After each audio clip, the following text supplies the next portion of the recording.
Was thinking about the worst breakup I've ever gone through in terms of how I handled it. And it was definitely my first breakup with my college boyfriend, which it's fine. It was my first love. It was my first time going through a breakup, but I definitely, looking back, did not handle it well, which is probably why it took me a very long time to get over that relationship. And I think that the main things I did wrong were, number one, I did not cut off contact, and we remained in each other's lives too much, right? I didn't block his phone number. I didn't block him on social media. And really, I just was giving him access to me because I was too scared to not give him access to me. I was like, I don't want to never talk to him again. But really, it just allowed him to reach out to me and kind of screw up my progress anytime he wanted attention, right? And this is also the boyfriend. I've made a video about this. He immediately started dating somebody after we broke up after 4 years. I'm pretty sure he had a new girlfriend 3 weeks after we broke up.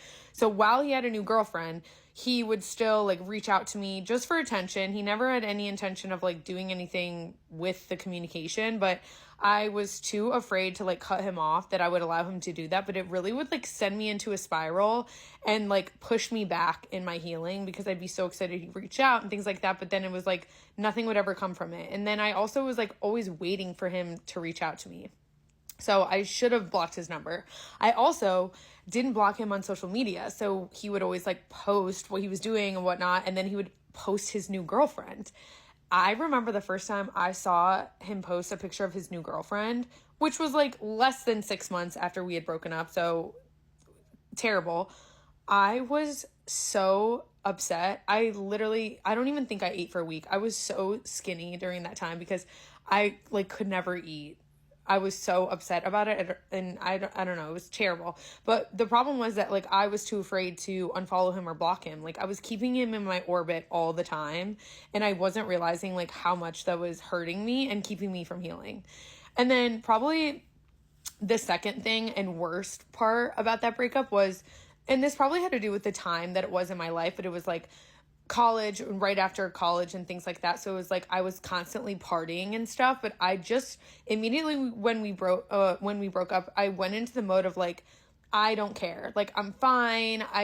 Nothing's wrong. I'm just going to go out and party. I'm going to have fun with my friends. I'm young and things like that. But I really was just masking how I felt a lot. And so instead of facing how I was feeling and admitting that I was super upset and heartbroken, I was just partying and drinking and out with friends and things like that. And then what would happen was every 4 or 6 weeks, I would have this huge emotional breakdown about how sad I was. And you can ask my roommate at the time.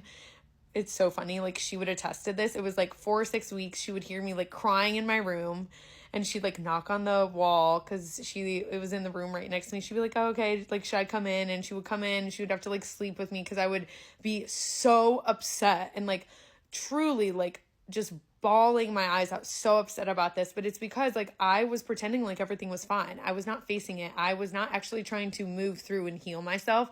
I was just trying to numb the pain and work through it by partying and things like that. And so I think that those two things were really what kept me from moving on and not being able to heal for so long, right? Allowing the person to have access to me because I was too afraid to not allow them access to me and think that oh, well, what if they reach out and I miss it? Who cares? He literally had a new girlfriend. And then also never actually facing it or admitting that okay, I'm heartbroken. I'm going through a breakup. I need to work through these emotions. I just tried to kind of numb my pain by going out and drinking and hanging out with friends. And those kept me in that cycle of heartbreak and sadness for so much longer than I think it would had I not done those things.